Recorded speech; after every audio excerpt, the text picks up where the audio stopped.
Hello everyone, my name is Michael Moore and this is a case analysis assignment for Dr. Krishnan for the Marketing 603 class in Indiana University's MBA program. The case analysis that we were asked to look at is the New York Times Paywall case as discussed in a Harvard Business School journal. And the revision was January 31st of last year, 2013.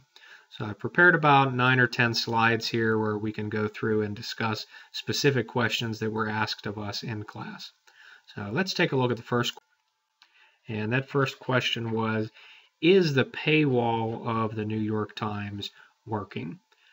From my perspective and the information that I read within the Harvard Business School review, the paywall is not working.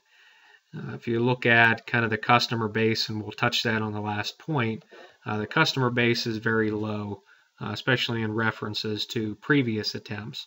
There are references also in the text to a leaky wall or a leaky paywall, and that section of the Harvard Business School article is very appropriate because it defines how some people were paying for certain things, and depending on where you come in reference to whether it was a search engine or not, or from another route, you could be paying more or less than your fellow consumers.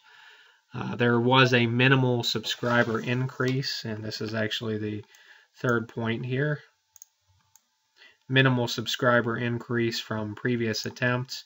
If you look at what the attempts were at the point where this article concluded, the New York Times only had 390,000 subscribers, and it references later on in the article where there are at least 123 million potentials surfing the web and receiving news. So if you look at that customer base and their ability to pull it in, it's a very negligible and unsuccessful amount of subscribers.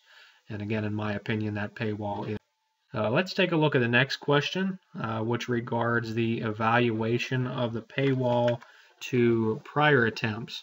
The actual question was, how would you evaluate the current paywall compared with the two prior ones? And if you've read the article actually references how the Times actually had two previous attempts, one in 1996 and one in 2005 at this paywall. My opinion is that the new paywall is largely ineffective. And that's based largely upon what was in the last slide. The number of subscribers in 2005 was in the 270,000 range, and in 2011 it was only in the 390,000 range, which was a minimal and negligible increase of only about 100,000 consumers. Over that period of time, I would have expected if it is content that the consumers are willing to pay for and it's rich enough in technology, that would be a much successful subscriber rate, much more than the 390,000. Another point I'd like to make is that I believe it's very pricey for the lack of a niche market. There's some articles and some quotes actually later in the presentation that talks about how the New York Times actually has no niche market. It's viewed as just a general news source by most consumers. And that's different from media outlets that have niche markets such as the Wall Street Journal or the Financial Review. The last 3 points on this slide I wanted to hone in on actually. The $35 per year was the subscription rate for 1996. If you look at the 2005 effort, only a minimum increase in subscription, which was $50 per year in 2005. And then you look at kind of the bomb that, and pardon my reference there, but kind of the shocking price that New York Times puts on their subscription at $455 per year in 2011. If the prior attempts weren't that successful and your customer base is only going up a minimal amount and you do not have a niche market, I doubt that you can charge $455 per year and assume to have a successful paywall effort. Slide here. It's certainly not appropriately designed compared to others, and that is based on the major fact that the New York Times has no niche market. Again, the New York Times is viewed as a general news outlet If you look at other outlets such as the Wall Street Journal, they do have a niche market, and they have successful efforts in brand image recognition, customer recognition rather, and they are able to have a successful paywall effort because they have content that is unique and valuable to their own niche market. The New York Times, again, has minimal customer recognition. And if you look at the quote, one of the quotes in the Harvard Business Review article, this really drives it home. You know, the most news articles or most things can trace almost to any major story. Actually, the quote says, can trace almost any major story these days to the Times, referencing that the Times is really on the cutting edge of journalism. However, in the last part of the quote here, the problem is that the consumers may not even know that journalism came from the Times, because it's certainly diluted, and that's one of the other reasons why the Times has no niche market. And that quote was from Michael Hirschhorn, who was a contributor of The Atlantic. Let's look at the next question, which was a very vague question in general. Why are newspapers in trouble? I believe that newspapers are in trouble because they're legacy, paper-based carriers of information. The times are certainly changing between printed media and electronic media that's available on the internet and through multimedia today. And this could certainly even be compared to the mail in general. You look at what the United States Postal Service was to interaction between parties many, many years ago, and what the email or electronic mail age has done. Basically, the same thing is happening to the legacy paper-based carriers such as newspapers. Society in general is moving towards a paperless society, and that's both in home and work. And we're certainly in the digital age. Another reason newspapers are in trouble, there is a tremendous generational gap. I can honestly say that I don't know that my kids have ever even held a newspaper. And I doubt that as they grow up that newspapers are going to be a major source of information for them in their lives. Another reason newspapers are in trouble is that what I refer to as their depth of content.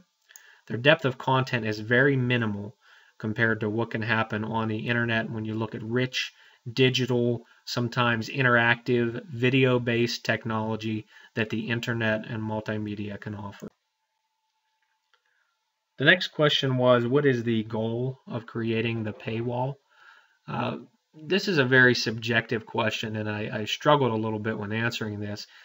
My perception is, after reading the Harvard Business Review article, is that the primary goal is an effort for the New York Times to save revenue and save sales by charging for its content on the internet. There's a lot of references in the article that talk about how the New York Times is losing sales and losing revenue from its paper-based newspaper, and it's, I believe this internet content is just a way for them to try to get some more money back where they're losing it in the print media. Secondary goal, in my opinion, is to increase the brand image or niche market of the New York Times. I believe they're trying to market content that they believe will create a brand image or a niche market for them. Ultimately, my opinion is that both efforts are poor and both ideas are poor, and that shows in the numbers, in the subscription rates, in the amount of money that they're trying to charge. The goal is not to re-platform the Times media to the digital age, but rather to have the internet in its portfolio. Next question is, should the Times actively manage its transition from print to digital? Simple answer, absolutely. It must actively manage its transition from print to digital. From what I read in the article, I believe that previous and current efforts seem like a very passive engagement, and it's very evident from reading the article that it is managed passively as well. It's not a very successful endeavor that has just blossomed with sales and margin for the New York Times. My point about passive versus active engagement is that technology changes very rapidly, and the New York Times will not adapt to its market if it can't adapt and actively manage. Next question, does the paywall seem like a good strategy for newspapers in general? The short answer here is it depends. And we saw that from some of the previous slides as well. If a newspaper or if a news outlet has a niche market or high brand recognition already established, then I would say yes, it's a good newspaper, or it's a good strategy rather in general, and that's shown by the success of the Wall Street Journal.